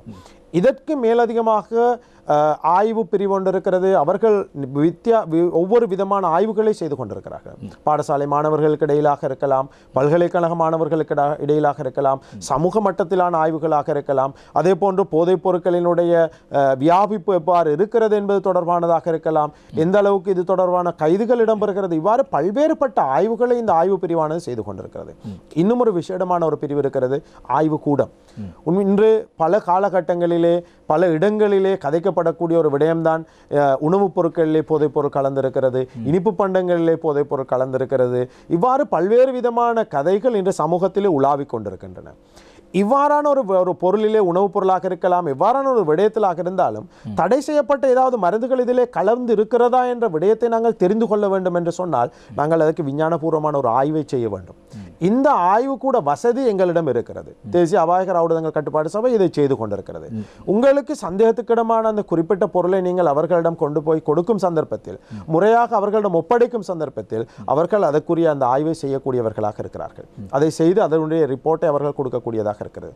அதே போன்று இன்னும் ஒரு முக்கியமான விடயம், ஒருவர் போதைப்பொருள் பயன்படுத்தும் பொழுது அவர் அதை ஏற்றுக்கொள்ளாத சந்தர்ப்பத்தில் தான் இதை பயன்படுத்தவில்லை என்று அவர் சொல்லும் சந்தர்ப்பத்தில் அவரது சிறுநீர் பரிசோதனை ஊடாக அவர் பயன்படுத்தக்கூடிய போதைப்பொருட்கள் என்னென்ன இருக்கின்றன என்பதை நாங்கள் தெரிந்து கொள்ளலாம். இந்த சிறுநீர் பரிசோதனையும் எங்களது ஆய்வுக்கூடம் செய்து கொண்டிருக்கிறது. அதிலும் விசேடமாக ஒரு வைத்தியசாலை வைத்தியரினுடைய பரிந்துரையோடு அவர் வரும்பொழுதோ மிக குறைந்த அளவிலான ஒரு கட்டணத்தோடு அந்த குறிப்பிட்ட சிறுநீர் பரிசோதனை அவரால் செய்து கொள்ளக்கூடியதாக இருக்கும். இந்த சிறுநீர் பரிசோதனையினூடாக 13 வகையான போதைப் பொருட்கள் பயன்படுத்தியது தொடர்பான அறிக்கையை அவர் பெற்றுக்கொள்ள முடியும். எனவே இந்த வசதியும் இந்த தேசிய அபாயகர ஊடகங்கள் கட்டுப்பாட்டு சபையினால் இந்த போதைப்பொருள் பயன்பாடு தொடர்பாக செய்யப்பட்டு கொண்டிருக்கிறது. இவ்வாறு இதே போன்று மக்களிடையே சென்று சமூகத்தினரிடையே ஒரு விழிப்புணர்வை ஏற்படுத்தக்கூடிய விழிப்புணர்வு நிகழ்வுகளை எங்களது அங்கத்தினர் செய்து கொண்டிருக்கிறார்கள். சிகிச்சை அளிக்கப்பட்டு சமூகமயமாக்கப்பட்டவர்களது தொடரான ஃபீட்பேக் எங்களது அவுட்ரீச் டிபார்ட்மெண்ட் இருக்கிறது, அதனுடைய உத்தியோகத்தர்கள் என்று செய்து கொண்டிருக்கிறார்கள். இவ்வாறு பல்வேறுபட்ட விடயங்களை சமூகமயமாக்கி சமூகத்திடத்தில் நாங்கள் தேசிய அபாயகர ஊடகங்கள் கட்டுப்பாட்டு சபையானது நாங்கள் செய்து கொண்டிருக்கிறோம். அதே போல இன்னும் ஒரு கேள்விக்கு, நீங்கள் ஆய்வு பிரிவு என்ற ஒரு பிரிவு இருப்பதாக கூறியிருந்தீர்கள். நீங்கள் சொன்னீர்கள் ஒவ்வொரு சமுதாய மட்டத்துக்கும் சென்று ஆய்வுகளை மேற்கொள்வதாக. இப்போது அண்மை காலமாக அதிகளவில் பேசப்படும் விடயம் பாடசாலை சூழலில், பாடசாலை சுற்றாலில் அதிகளவான போதைப்பொருள் பயன்பாடு இருக்கிறது. போலீசார் சென்று பல இடங்களில் பாடசாலை மாணவர்களின் பைகள் உட்பட அவர்களுடைய வகுப்பறை, டஸ்ட்பின் என அனைத்தையும் சுவைத்து கொண்டிருக்கிறார்கள். உங்களுடைய ஆய்வு பிரிவின் தகவலின்படி இப்படியான மாணவர்கள் மத்தியில் போதைப்பொருள் பழக்கம் அதிகரித்திருக்கிறதா? ஆமாம், காலத்துக்கு உசிதமான ஒரு கேள்வி, இன்று பலரிடத்தில் ஒரு பேசு பொருளாக மாறி இருக்கக்கூடிய கேள்வி. ஒரு ரெஸ்பான்சிபிளான மீடியா என்ற வகையில் நாங்கள் உத்தியோகபூர்வமற்ற செய்திகளை, தகவல்களை எங்களால் வெளியிட முடியாது. ஆய்வு பிரிவு அண்மையில் கூட எங்களது பாடசாலைகள் சம்பந்தப்பட்ட பயன்பாடு தொடர்பாக கிடைக்கப்பெற்ற தகவல்கள் தொடர்பான ஒரு விபரத்திரட்டை செய்தது. அதனுடைய இறுதி முடிவு இன்னும் வரவில்லை. இருந்தாலும் அந்த உத்தியோகபூர்வமற்ற முடிவுகளின் அடிப்படையில் நாங்கள் பார்க்கும் பொழுது கூட இந்த அளவுக்கு, அதாவது இந்த சோசியல் மீடியாக்களில் பரப்பப்படக்கூடிய அளவுக்கு வியாபித்துள்ளதாக காண முடியாத ஒரு சந்தர்ப்பம் தான் உண்மையாக இருக்கிறது. அதாவது மாணவர்களிடத்திலே ஒரு பயன்பாடு இருந்து கொண்டிருக்கிறது. 1000 பேர் இருக்கும் இடத்தில் ஒரு 5 பேர் 10 பேர் ஒரு விலகல் நடத்தையோடு இருப்பது என்பது சாதாரணம். அது சாதாரணமாக ஒரு சமூகத்தில் இருக்கும். இந்த 5 பேர் 10 பேரை நாங்கள் 100-200 பேராக பன்முகப்படுத்தி காட்டும் பொழுது அது ஒரு பாரிய பிரச்சனையாக வியாபித்து ஒரு பேசு பொருளாக மாறுகிறது. இந்த ஒரு பிரச்சனை இன்று சமூக ஊடகங்களுக்கு ஊடாக நடந்து கொண்டிருக்கிறது. ஒரே விடயத்தை, ஒரு சம்பவத்தை 5 சமூக ஊடகங்கள் 5 விதமாக வெளிப்படுத்தி கொண்டிருக்கின்றன. சமூக ஊடகங்களுக்கு இலங்கையில் இந்த கட்டுப்பாடும் இல்லை. அவர் அதில் எழுதக்கூடியவர் எவ்வாறு விரும்புகிறாரோ, அவர் எப்பக்கத்துக்கு சார்பாக இருக்கிறாரோ அந்த பக்கத்துக்கு சார்பாக அவர் எழுதக்கூடியவராக இருக்கிறார். எங்கள் மக்களும் அதை 2 முறை சிந்திப்பதாக இல்லை. எனவே அந்த சிந்தனை தன்மையில் இருக்கக்கூடிய குறைபாடு, அந்த உணர்ச்சி வசப்போடக்கூடிய நிலைமை நீங்கள் அறிந்திருப்பீர்கள். ஒரு திடீரென்று ஒரு கொலை இடம்பெற்றால் அதில் ஏதாவது போதைப்பொருள் சம்பந்தமான ஒரு நபர் தொடர்பட்டிருந்தால் அந்த 2 வாரங்களுக்கு பேசுபொருளாக அதுதான் இருக்கும். 2 வாரங்களில் எங்கள் மக்கள் அதை மறந்து விடுவார்கள். அது தொடர்பான விடயங்கள் தொடர்பாக எந்த பேச்சும் இருக்காது. திரும்ப இது மாதிரியான ஏதாவது ஒரு விடயம் கண்டுபிடிக்கப்படும் பொழுதோ திரும்பவும் அது பேசு பொருளாக மாறும். சாதாரணமாக எங்கள் மொழியிலே சொல்லுவோம், இந்த சோடா போத்தல் மாதிரி உடைக்கும் பொழுது பொங்குவோம், வீரியமாக இருப்போம், ஆனால் பின்னர் நாங்கள் அதை அப்படியே அணைந்து விடும், அந்த வீரியம் குறைந்து விடும். இது போன்றுதான் எங்கள் சமூகம் என்று இருந்து கொண்டிருக்கிறது. இதற்கு மாறாக எங்கள் சமூகம் சிறிது விஞ்ஞானபூர்வமாக சிந்திக்க வேண்டும். இந்த குறிப்பிடப்படக்கூடிய தகவல்கள் உண்மையானதா, பொய்யானதா, உண்மையாக இந்த அளவு பரவல் ஏற்பட்டிருக்கிறதா, அதே போன்று இந்த சொல்லப்படக்கூடிய தகவல்கள் உண்மையாக செய்யப்படக்கூடியதா, இதையும் நாங்கள் சிந்திக்க வேண்டும். எனவே விஞ்ஞானபூர்வமாக செய்யப்பட முடியாது என்று நிரூபிக்கப்படக்கூடிய விடயங்கள் செய்யப்பட முடியாது. உதாரணமாக சில உணவு பண்டங்களில் இவ்வாறான போதைப் பொருட்களை கலந்து விற்பனை செய்கிறார்கள் என்று சொன்னால், ஒன்று அந்த உற்பத்தியிலே இந்த போதைப் பொருட்கள் கலக்கப்படும் பொழுது அந்த இடத்திலே அந்த போதைப் பொருள் வீரியம் இழக்கக்கூடியதாக இருக்கக்கூடிய சந்தர்ப்பங்கள் இருக்கின்றன. அதே போன்று அதனுடைய விலையோடு ஒப்பிட்டு பார்க்கும் பொழுது அவர்கள் அதை கலந்து இந்த மாதிரியான ஒரு விலைக்கு விற்க முடியாத ஒரு சந்தர்ப்பம் இருக்கிறது. அதே போன்று இவர்கள் பொதுமக்கள் போதைப் பொருள் கதைக்கக்கூடிய விடயங்கள் சில நேரங்களில் போதைப் பொருளாக கூட இருக்காது. அவர்களுக்கு அது தொடர்பான அறிவில்லாத பிரச்சனை காரணமாக அவ்வாறு நடக்கிறது. இப்போது இன்னொரு கேள்வியும் இருக்கிறது. இந்த காலப்பகுதியில் நீங்கள் ஆரம்பத்திற்கு ஒரு 1000 பேர் இருக்கின்ற இடத்தில் ஒரு 5 பேருக்கு இந்த பழக்கம் இருப்பது உலக நியதி பொறுத்த வரைக்கும் இருக்கின்ற ஒரு சாதாரணமான விடயமாக பார்க்கலாம். ஆனால் இப்போது இது பாடசாலைக்குள் போதைப்பொருள் என்று மீண்டும் மீண்டும் வலியுறுத்துகின்ற போது இது தடுப்பதற்கான வழிமுறையை விட்டு இது பரவுவதற்கான வலிமையாக மாறலாமா? இது இந்த கேள்வி உங்களோட கேட்பதற்கு காரணம், நீங்கள் இந்த சம்பவம் விடயம் தொடர்பாக அதிக அளவில் பொறுப்பு கொண்ட ஒரு நிறுவனமாக இருக்க காரணத்தினால் நீங்கள் இதனை கட்டுப்படுத்துவதற்கு முதலாவதாக நீங்கள் ஒரு விடயத்தை அழிப்பதற்கு அதனை அதிகமாக பேச வேண்டிய விடயம் ஏற்பட்டால் அது அழிவல்ல, அது ஆரம்பமாக மாறிவிடும். இது தொடர்பாக உங்களுடைய நடவடிக்கை இருக்கிறதா? பிரசன்னா, இந்த இடத்திலே அந்த குறிப்பிட்ட விடயம் தொடர்பாக நாங்கள் அறிவு, உதாரணமாக நாங்கள் டெங்கு எடுத்துக்கொண்டால் டெங்கு தொடர்பாக கதைக்க மக்களிடத்தில் அது தொடர்பான ஒரு ஆர்வம் அல்லது ஒரு விழிப்புணர்வு ஏற்படும். ஆனால் இந்த விடயத்தை நாங்கள் யாரிடம் கதைக்கிறோம், யாரிடம் முன்வைக்கிறோம் என்று சொல்லும் பொழுது மிக கவனமாக இருக்க வேண்டும். 13 வயதினர், நான் ஆரம்பத்திலே குறிப்பிட்டது போல் அவர்களது இன்டென்ஷன், அவர்களது நோக்கம் வித்தியாசமானது. எங்களை போன்று தர்க்க ரீதியாக சிந்திக்கும் தன்மை இல்லை. அவர்கள் எப்பொழுதுமே அவர்கள் எதை சொல்லுகிறார்களோ அல்லது மீடியாக்கள் எதை சொல்லுகிறதோ அதை செயல்படுத்தி பார்க்கக்கூடியவர்களாக இருப்பார்கள். நெகட்டிவ் பக்கம் போய் பார்க்க, நெகட்டிவ் பக்கம் அது என்ன நடக்கிறது என்று பார்த்து விட்டு வருவோம் என்பதை செய்யக்கூடியவர்களாக, செய்ய துணியக்கூடியவர்களாக இருப்பார்கள். எனவே இவ்வாறான புதிய விடயங்கள் அவர்களது காது கெட்டுவது, இவ்வாறான புதிய சொற்பிரயோகங்கள், புதிய விடயங்கள் அவர்களது காதுக்கு செல்வது சில நேரங்களில் அவர்களே அந்த பக்கம் தூண்டுவதற்கு ஒரு உந்துகோலாக இருக்கக்கூடிய சந்தர்ப்பம் இருக்கிறது. இதை பல கல்விமான்கள் கண்டு அவர்கள் இதை தடுப்பதற்கான முயற்சிகளில் ஈடுபட்டு கொண்டும் இருக்கிறார்கள். இது தொடர்பான விடயங்களை கூறிக்கொண்டும் இருக்கிறார்கள். எனவே உண்மையாக நீங்கள் சொன்னதை போன்றோ இவ்வாறாக அதிகமாக அவர்களது காதுக்கு அது தொடர்பாக எட்டும் பொழுதோ அது சாதாரணமயமாக்கப்பட்டு சில வேளைகளில் அவர்கள் அதை தேடி பயன்பாட்டுக்கு செல்லக்கூடிய ஒரு இக்கட்டான நிலைமை ஏற்படக்கூடிய வாய்ப்பு இருக்கிறது. எனவே இது தொடர்பாக நாங்கள் சற்று விஞ்ஞானபூர்வமாக சிந்தித்து செயல்பட வேண்டிய பொறுப்பு சமூகமாக அதே போன்று ஊடகமாக எங்களுக்கு இருந்து கொண்டிருக்கிறது என்ற விடயத்தை நான் கூறிக்கொள்ள விரும்புகின்றேன். பாடசாலை மாணவர்களை பேசிக் கொண்டிருக்கின்றோம். அடுத்து இன்னும் ஒரு இதுவும் செய்திகளில் வருகின்ற அதிகப்படியான விடயம், பாடசாலைக்கு அருகில் இருக்கின்ற கடைகளில் விற்பனை செய்யப்படுகின்ற பொருட்கள் சம்பந்தமாக அதிக அளவில் பேசப்படுகிறது. டொஃபிக்குள், பபிள்கம்ஸ், சுவிங்கம் என்று சொல்லப்படுகின்ற பொருள், ஏனைய இனிப்பண்டங்கள் அதில் விற்பனை செய்யப்படுவதாக அதிகளவான கடைகள் சுற்றி வளைக்கப்படுகிறது. பாடசாலை பக்கத்தில் இருக்கின்ற கடைகள் சுற்றி வளைக்கப்படுகிறது. இதில் எந்த அளவு உண்மை இருக்கிறது? அப்படியாக சம்பவங்கள் பதிவாகி இருக்கிறதா? ஆமாம், ஒரு சில உணவு பண்டங்களிலே போதைப்பொருள் என்பதை விட அடிமைத்தனத்தை உண்டாக்கக்கூடிய சில பொருட்கள் கண்டுபிடிக்கப்பட்ட சந்தர்ப்பங்கள் இருக்கிறது. உதாரணமாக அமிலங்கள் சேர்க்கப்படும் பொழுதோ குறிப்பிட்ட ஒரு அளவு இருக்கிறது. அந்த அளவுக்கு கூடுதலாக அந்த உணவு பண்டத்தில் அமிலம் சேர்க்கப்பட்டால் புளிப்புச்சுவை அதிகமாக இருக்கும். சில மாணவர்கள் அந்த புளிப்புச்சுவைக்கு அடிமையாவதன் காரணமாக தொடர்ச்சியாக அதை பயன்படுத்துவார்கள். அதே போன்று சீனி, இனிப்பு என்பது ஒரு அடிமைத்தனத்தை உண்டாக்கக்கூடிய ஒரு விடயம். இனிப்பு அதிகரிக்க செய்யப்படும் பொழுதும் அவர்களுக்கு அந்த குறிப்பிட்ட பொருள் தொடர்பாக அடிமைத்துக்கணம் ஏற்படலாம். விசேடமாக நான் பணியாற்றக்கூடிய பிரதேசத்தில் எனக்கு ஒரு கம்ப்ளைண்ட் வந்தது.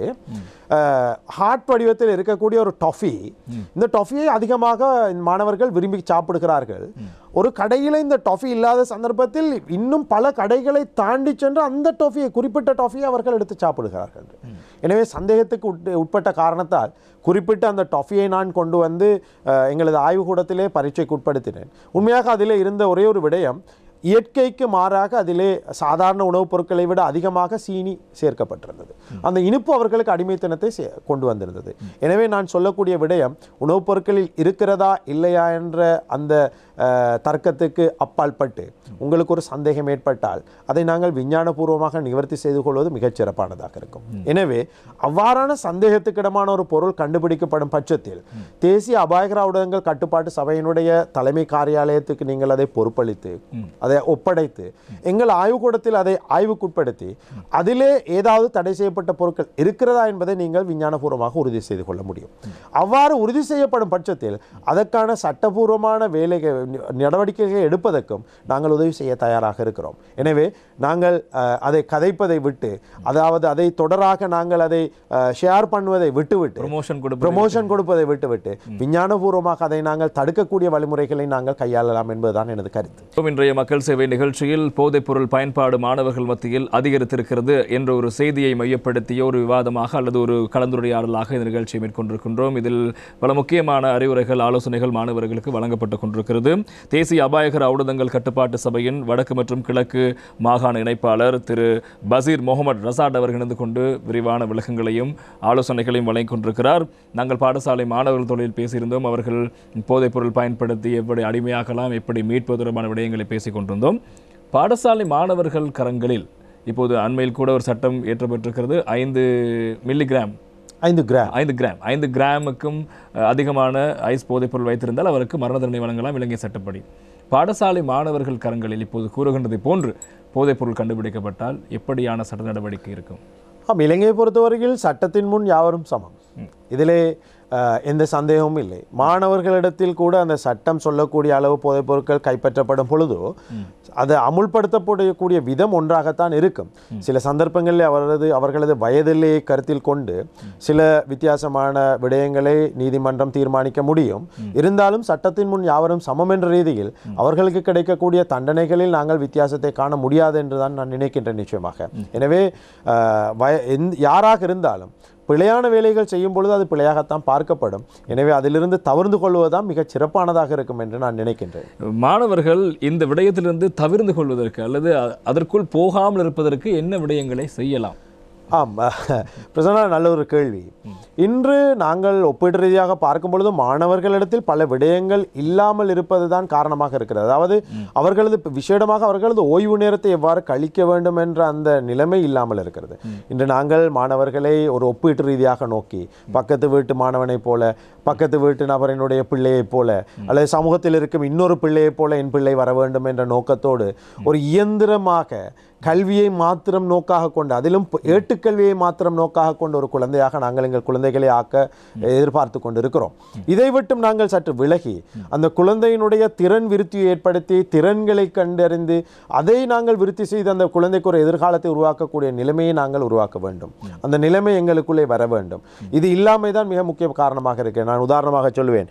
சின்ன வயதிலே நாங்கள் கற்பித்துக் கொடுக்கிற ஒரு விடயம், பாடல்கள் சொல்லும் பொழுது ஓடி விளையாடு பாப்பா, ஒரு குழந்தையை நீ வையாதே பாப்பா என்று சொல்லுவதில் ஒரு வரி வருகிறது. காலை எழுந்தவுடன் படிப்பு, பின்பு கனிவு கொடுக்கும் நல்ல பாட்டு, மாலை முழுவதும் விளையாட்டு என்று வழக்கப்படுத்திக் கொள்ளு பாப்பா. அந்த விளையாட்டு என்று சொல்லக்கூடியது அந்த குழந்தையினுடைய ஒரு அடிப்படை உரிமை. நான் எங்கள் பெற்றோரிடம் கேட்டால், நீங்கள் பெற்றோராக இருந்து எத்தனை பெற்றோர் மாலையிலே உங்கள் குழந்தையை அழைத்து இன்று நீ விளையாடினாயா என்ற கேள்வியை கேட்டிருக்கிறீர்கள்? அந்த அடிப்படை உரிமையை நாங்கள் மறந்து எங்கள் தேவைக்காக அவர்களை நாங்கள் வழிநடத்தி கொண்டிருக்கிறோம். எங்கு அதிக அழுத்தம் பிரயோகிக்கப்படுகிறதோ அந்த அழுத்தம் ஒரு சிறு இடைவெளி கிடைத்தால் கூட வெளியேறக்கூடிய சந்தர்ப்பம் இருக்கும். சாதாரணமாக இது உண்மையாக உலகத்தினுடைய நியதியாக இருக்கிறது. எனவே அந்த சிறுவர்களுக்கு அதீத அழுத்தத்தை பிரயோகிக்காமல் நாங்கள் ஒரு நட்பு ரீதியாக அல்லது திறன் விருத்தி ரீதியாக அவர்களை நாங்கள் வளர்த்தெடுக்க முன்வர வேண்டும். விசேடமாக ரிஃப்யூசல் ஸ்கில் வேண்டாம், நோ சொல்லக்கூடிய ஸ்கில்லை நாங்கள் வளர்க்க வேண்டும். அது மிக முக்கியம். தகப்பன் சொல்லை தட்டக்கூடாது, தாய் சொல்லை தட்டக்கூடாது என்று அவர்களை வளர்க்காமல், தகப்பன் சொல்லுவதில் பிழை இருந்தால் அதை எப்படி நாங்கள் மீண்டும் எடுத்துச் சொல்ல வேண்டும், முறையாக எப்படி சொல்ல வேண்டும் என்பதை அந்த குழந்தைக்கு சொல்லிக் கொடுக்க வேண்டும். எது தேவை எது தேவையில்லை என்பதை தெரிவு செய்யக்கூடிய திறனை அவர்களுக்கு வளர்க்க வேண்டும். இன்று நர்சரியிலே படம் ஒட்ட சொன்னால் தாய்மார் ஒட்டி வைத்து இன்று ஸ்டார் வாங்கக்கூடிய குழந்தைகளைத்தான் நாங்கள் காணுகிறோம். அதிலே உண்மையான தன்மை என்ன என்று சொன்னால், நியூஸ் பேப்பர்ஸில் இருக்கக்கூடிய படத்தை தேடி எடுத்து எது தேவை எது தேவையில்லை என்பதை தேர்ந்தெடுத்து பிரித்தறிகிற தன்மையை வளர்ப்பதற்காகத்தான் அந்த பயிற்சி கொடுக்கப்படுகிறது. இன்று மாறாக பிள்ளைக்கு கொடுக்கும் பயிற்சியை தாய் செய்துவிட்டு பிள்ளையை பெருமையாக கதைக்கக்கூடிய ஒரு இக்கட்டான நிலைமைக்கு எங்கள் சமூகம் மாற்றப்பட்டிருக்கிறது. இவ்வாறான அடிப்படை விடயங்களில் மாற்றங்கள் ஏற்படும் பொழுது, குழந்தைக்குரிய உரிமையை நாங்கள் அவர்களுக்கு கொடுக்கும் பொழுது அவர்களிடமிருந்து கடமையை நாங்கள் எதிர்பார்க்கலாம். எங்களோடு ஒரு நல்ல இணைப்பை எதிர்பார்க்கலாம். நான் ஒரு வீட்டிலே கண்ட ஒரு விடயம், இதை நான் எங்கள் பெற்றோருக்கு சொல்ல வேண்டும். 16 வயது நிரம்பிய ஓலவல் செய்யக்கூடிய மாணவன் தனது தந்தையின் மடியிலே உட்கார்ந்து தன் தந்தையின் கழுத்திலே கையை போட்டு ஒரு கேக் வாங்கி கேட்டதை நான் கண்ணூர கண்டேன். இந்த பிணைப்பு, இந்த இணைப்பு எங்களில் எத்தனை தந்தைமாருக்கும் எங்களில் எத்தனை 15 வயது ஆண் பிள்ளைகளுக்கும் இடையில் இருக்கிறது என்பது எனது கேள்வி. எனவே இந்த இணைப்பு பிணைப்பு உருவாக்குவது சமூக கடமையாக, பெற்றோரின் கடமையாக இருக்கிறது. அவர்கள் இந்த இணைப்பை ஏற்படுத்தினால் நிச்சயமாக அந்த குழந்தைகள் பிழையான ஒரு வழியிலே செல்லாது. சிறு வயதிலிருந்து அவர்களுக்கு பொறுப்புகளை கொடுக்க வேண்டும். அந்த பொறுப்புகள் பாரமான பொறுப்புகளாக இல்லாவிட்டாலும் பரவாயில்லை, சிறு சிறு பொறுப்புகளை கொடுக்கும் பொழுது அந்த பிள்ளை ஒரு சமூக பொறுப்புள்ள குழந்தையாக வளரும், குடும்ப பொறுப்புள்ள குழந்தையாக வளரும். இவ்வாறான விடயங்களை அவர்களுக்குள்ளே கொண்டு வரும் பொழுது நிச்சயம் எதிர்காலத்தில் அவர்கள் எவ்வாறான பிரச்சனை வந்தாலும் முகம் கொடுக்கக்கூடியவர்களாக மாறக்கூடியவர்களாக இருக்கிறார்கள்.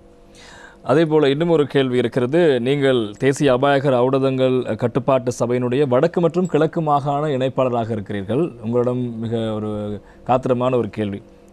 அண்மை காலமாக பத்திரிகை, செய்திகள் என அனைத்திலும் பார்க்க போனால் வடக்கு கிழக்கில் போதைப்பொருள் பயன்பாடு அதிகரித்து விட்டது, அது போதைப்பொருள் குவிக்கப்பட்ட ஒரு பகுதியாக மாறிவிட்டது, மாணவர்கள் அனைவரும் போதைப்பொருள் பயன்படுத்துகிறார்கள் என்ற அளவில் செய்திகள் வருகிறது. எந்த அளவில் உண்மை? ஆமாம் பிரசன்னா, ஒரு நல்லதொரு கேள்வி இருந்தாலும் பதிலளிப்பதற்கு சிறிது கடினமான ஒரு கேள்வி இருந்தாலும் இந்த இடத்துல நான் அந்த பதிலை தர வேண்டும். ஒரு பொறுப்பு வாய்ந்த நிறுவனம் என்ற ரீதியிலே நான் சொன்னேன் ஆரம்பத்தில் ஆய்வுகளை செய்கிறோம். இந்த ஆய்வுகளின் அடிப்படை இல்லாமல் நாங்கள் எந்த தரவையும் வெளியிட முடியாது. எனவே நான் பொதுமக்களிடம் கேட்கக்கூடிய ஒரு கேள்வி, இந்த விடயத்தை வெளிப்படுத்தவர்களிடம் நீங்கள் கேட்க வேண்டிய ஒரே ஒரு கேள்வி, எந்த ஆய்வை, யார் செய்த ஆய்வை அடிப்படையாக வைத்து இதை நீங்கள் வெளியிடுகிறீர்கள்? அடிப்படை ஆய்வு நம்பத்தகுந்ததாக இருந்தால் நாங்கள் அதை ஏற்றுக்கொள்ளலாம். ஆய்வு நம்பத்தகாததாக இருந்தால் அல்லது ஆய்வுகள் இல்லாமல் வாய்மொழி மூலம் அல்லது சமூக வலைத்தளங்களில் யாரோ சொன்னதற்காக நாங்கள் அதை கூறுகிறோம் என்று சொன்னால் அதை நாங்கள் ஏற்றுக்கொள்ள முடியாது. இன்று எங்களிடம் இருக்கக்கூடிய உத்தியோகபூர்வ ஆய்வுகளின் அடிப்படையில் மேல் மாகாணம், மாவட்ட ரீதியாக கொழும்பு மாவட்டம் தான் போதைப்பொருள் பயன்பாட்டிலே அதிக அளவில் இருந்து கொண்டிருக்கிறது. எனவே இதுதான் நான் தரக்கூடிய உத்தியோகபூர்வமான எங்களிடம் இருக்கக்கூடிய ஆய்வு முடிவு. இதற்கு அப்பால் யாராவது ஆய்வுகள் செய்திருந்தால் அது முறையாக பப்ளிஷ் பண்ணப்பட்டு முறையாக வந்திருந்தால் நாங்கள் அதை ஏற்றுக்கொள்ள தயாராக இருக்கிறோம். ஆனால் பொதுமக்கள் நீங்கள் கண்மூடித்தனமாக சொல்லுவதை நம்பிவிடாமல் ஆய்வு அடிப்படையாக கொண்டு எவிடன்ஸ் பேஸ், அதனுடைய எவிடன்ஸ் என்ன என்பதை கேட்டு அதன் மூலமாக நீங்கள் அதை ஒரு முறை உறுதிப்படுத்திக் கொள்வது சிறப்பானதாக இருக்கும் என்பதுதான் எனது கருத்து. அதாவது ஊடகங்களில் பிறப்பித்து காட்டுகின்ற அளவுக்கு பூதாகரமானதாக அங்கு பாதிப்பு இல்லை என்பது உங்களுக்கு கருத்தா? ஒரு சில சம்பவங்கள் வருகிறது, ரிப்போர்ட் பண்ணப்படுகிறது. சம்பவங்கள் சில நேரங்களில் ஒரு சில அளவு அதிகரித்தும் காணப்படுகிறது. ஆனால் இந்த அளவுக்கு பூதாகரமானதாக இருக்கிறதா என்று கேட்டால் உண்மையாக நான் நிச்சயமாக இல்லை என்று சொல்வேன். அந்த அளவுக்கு அதாவது சில சந்தர்ப்பங்களில் நான் கண்ணுற்றேன், இலங்கை போதைப்பொருள் பயன்பாட்டிலே 60%, 65%, 70% வடக்கு கிழக்கிலே காணப்படுகிறது என்பதான சில பொய்யான தகவல்கள். அந்த அளவுக்கு பூதாகரமானதாக இல்லை. இருந்தாலும் அண்மை காலங்களோடு ஒப்பீட்டளவில் நோக்கும்போது சிறிதளவு அதிகரித்து இருக்கிறது என்பதை நான் ஏற்றுக்கொள்வேன். மிக குறுகிய காலத்துக்குள்ளே எங்களது ஆய்வு முடிவுகள் திரும்ப வர இருக்கிறது. அந்த ஆய்வு முடிவுகள் நிச்சயமாக அதை வெளிக்காட்டும் என்பதை நான் நம்புகிறேன். இந்த விடயத்தை தாண்டி இன்னும் ஒரு முக்கியமான கேள்வி, இப்போது அநேகர் அதிகமாக பேசுகின்ற ஒரு விடயம் கஞ்சா. இந்த கேள்வியை கேட்பதற்கு தேசிய அபாயகர ஊடகங்கள் கட்டுப்பாட்டு அதிகார சபை உறுதியுடைய நிறுவனங்களால் அந்த கேள்வியை கேட்கிறேன். இலங்கையில் கஞ்சா பயிரிடுவதற்கு சட்டபூர்வமாக அனுமதி வழங்குவீர்களா, வழங்கப்படுமா? உங்கள் நிறுவனத்தின் நிலைப்பாடு என்ன? எங்கள் நிறுவனத்தினுடைய நிலைப்பாட்டை நாங்கள் மிக தெளிவாக அரசுக்கு எடுத்து கூறியிருக்கிறோம். இன்று இலங்கையை பொறுத்தவரையில் மருத்துவத்துறைக்காக கஞ்சா பயன்படுத்துவதில் எந்த தடையும் இல்லை. இதை முதலாவது பொதுமக்கள் தெரிந்து கொள்ள வேண்டும். 2021ஆம் ஆண்டு எங்களது அறிக்கையின்படி, ஆயுர்வேத திணைக்கள அறிக்கையின்படி 810 கிலோகிராம் கஞ்சா மருந்துக்காக இலங்கையிலே பயன்படுத்தப்பட்டிருக்கிறது. எனவே அதில் எந்த தடையும் இல்லை. இன்று கூட கைது செய்யப்படக்கூடிய சட்டவிரோத கஞ்சாக்களில் சிறப்பான நல்ல திறனான கஞ்சா இருந்தால் அது ஆயுர்வேத திணைக்களத்துக்கு ஒப்படைக்கப்படுவதை நீங்கள் செய்திகளூடாக கண்ணுற்றிருப்பீர்கள். சில சந்தர்ப்பங்களிலே ஏர்ஃபோர்ஸ், அதாவது விமானப்படைக்கு சொந்தமான ஹெலிகாப்டர்கள் கூட அது டிரான்ஸ்போர்ட் பண்ணப்பட்டு அது கொண்டு வரப்பட்டு இங்கே ஒப்படைக்கப்பட்ட சந்தர்ப்பங்கள் இருக்கிறது. எனவே அதிலே மருத்துவத்துறைக்கு பயன்படுத்துவதில் இன்று இலங்கையில் எந்த விதமான தடையும் இல்லை. ஆனால் அதை நாங்கள் கட்டுப்பாடாக ஒரு ரெஸ்பான்சிபிளான நிறுவனமாக ஆயுர்வேத திணைக்களத்துக்கு கொடுத்திருக்கிறோம். காரணம், கஞ்சா என்பதில் 2 கெமிக்கல்ஸ் இருக்கிறது, 2 ரசாயனங்கள் இருக்கிறது. ஒன்று CBD, கனபிடோல் என்று சொல்வார்கள், அது மருந்து. அடுத்தது THC, டெட்ரா ஹைட்ரோ கனபிடோல், இது நஞ்சு. ஆயுர்வேதம் தெளிவாக சொல்லிக் கொண்டிருக்கிறது, கஞ்சாவினுடைய நஞ்சு முறிப்பு எவ்வாறு செய்யப்பட வேண்டும், அது எவ்வாறு எந்த அளவிலே மருந்துகளில் கலக்கப்பட வேண்டும் என்பதை தெளிவாக சொல்கிறது. எனவே இந்த திறன் வாய்ந்தவர்கள் இல்லாமல், அது இந்த துறை சார்ந்தவர்கள் இல்லாமல் வேறு யாராவது ஒரு நபரினால் செய்யப்படும் போது அது பிழையான ஒரு விடயமாக, பாதிப்பை ஏற்படுத்தக்கூடிய, நஞ்சூட்டக்கூடிய ஒரு விடயமாக மாறிவிடும். எனவே இந்த விடயம் தொடர்பாக நாங்கள் மிக கவனமாக இருக்க வேண்டும். இதையும் விட இன்று இலங்கையிலே போதைப்பொருள் சட்டவிரோத போதைப்பொருள் பயன்படுத்துபவர்களாக கிட்டத்தட்ட 5,20,000 பேர் கண்டுபிடிக்கப்பட்டிருக்கிறார்கள். அதை அறிக்கை செய்யப்பட்டிருக்கிறது. இதிலே 53% அதிகமானவர்கள் கஞ்சா பயன்படுத்தக்கூடியவர்களாக இருக்கிறார்கள். கிட்டத்தட்ட 3 லட்சம் பேர் கஞ்சா பயன்படுத்தக்கூடியவர்களாக இருக்கிறார்கள்.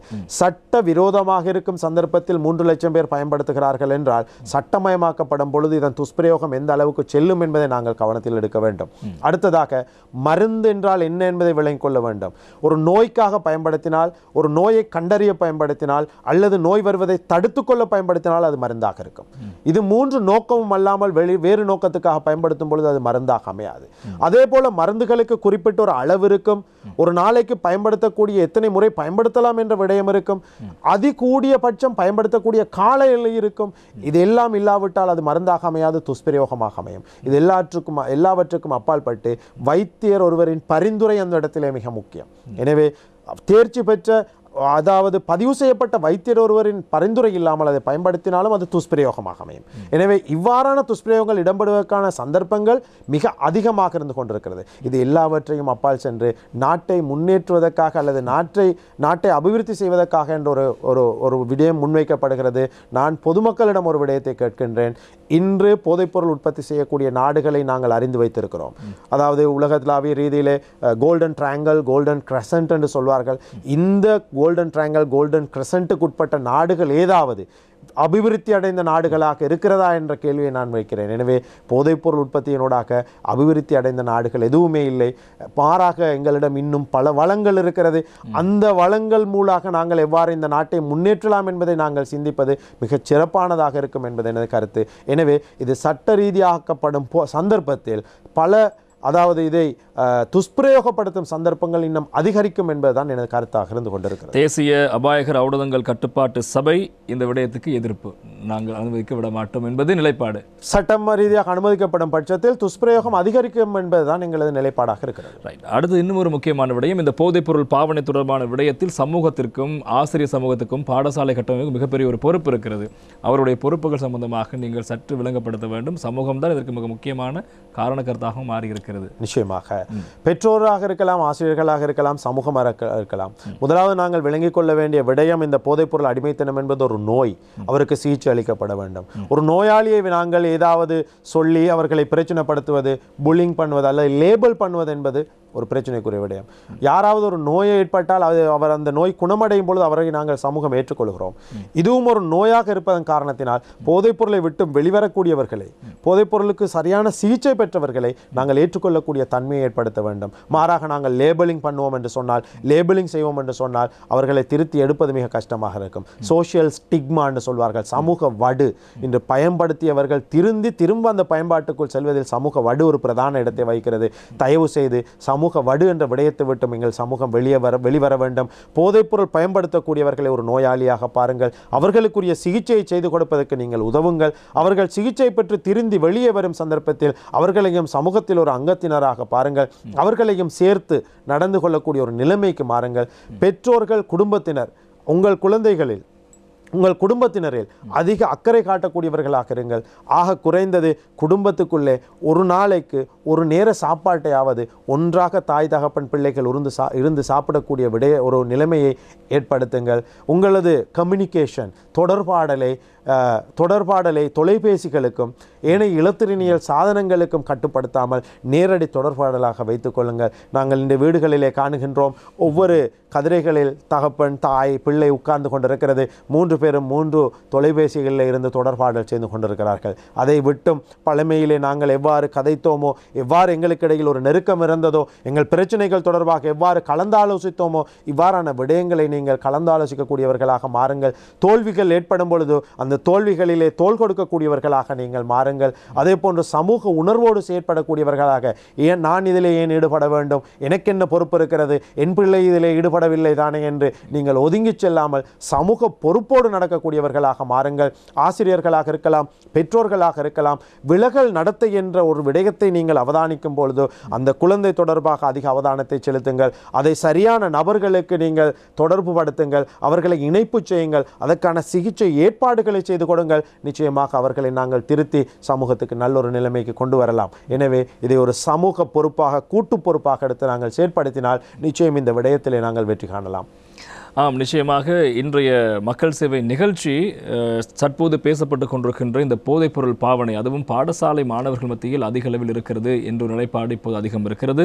எனவே இதில் உண்மைத்தன்மை தொடர்பாக அது தொடர்பான நிறுவனத்தோடு நாங்கள் பேசியிருந்தோம். குறிப்பாக தேசிய அபாயகர ஊடகங்கள் கட்டுப்பாட்டு சபை இது தொடர்பான விடயங்களுக்கு பொறுப்பான நிறுவனமாக இருக்கிறது. எனவே அவர்கள் சார்பாக இப்போது இன்றைய நிகழ்ச்சியில் பல்வேறு விளக்கங்களும் அது தொடர்பான ஆலோசனைகளும் வழங்கப்பட்டிருக்கிறது. இப்போது நிகழ்ச்சியை பார்த்து கொண்டிருப்பவர்கள் மாணவர்களாகவோ அல்லது பெற்றோராகவோ அல்லது ஆசிரியராக இருந்தாலும் யாராக இருந்தாலும் உங்களுடைய சமூக பொறுப்பை நிறைவேற்றிக் கொள்ளுங்கள். உங்களுக்கு இருக்கின்ற மிக அடிமைத்தனமான இந்த செயற்பாட்டிலிருந்து வெளியில் வருவதற்கு என்னென்ன விடயங்களை நீங்கள் செய்ய முடியுமோ அதனை செய்து கொள்ளுங்கள் என்பதுதான் அவருடைய இறுதியான ஒரு அறிவுரையாக இருக்கிறது. அந்த அடிப்படையில் இன்றைய தினம் நிகழ்ச்சிக்கு தேசிய அபாயகர ஔடதங்கள் கட்டுப்பாட்டு சபையின் வடக்கு மற்றும் கிழக்கு மாகாண இணைப்பாளர் திரு பசீர் முகமது ரசாட் அவர்கள் இணைந்து கொண்டு தெளிவான விளக்கங்களையும் ஆலோசனைகளையும் அறிவுரைகளையும் வழங்கியிருந்தார். அவருக்கு வசந்தம் டிவி சார்பாக நாங்கள் நன்றிகளை தெரிவித்துக் கொள்கின்றோம். நன்றி பிரசன்னா, நன்றி. இந்த அளவில் இன்றைய மக்கள் சேவை நிகழ்ச்சி நிறைவுக்கு வருகிறது. இன்னும் ஒரு முக்கியமான சமூகம் சார்ந்த பிரச்சனை மற்றும் விடயத்தோடு மற்றும் ஒரு நிகழ்ச்சி உங்களுடன் சந்திக்கும் வரை விடைபெறும் நான் பிரசன்னா. வணக்கம்.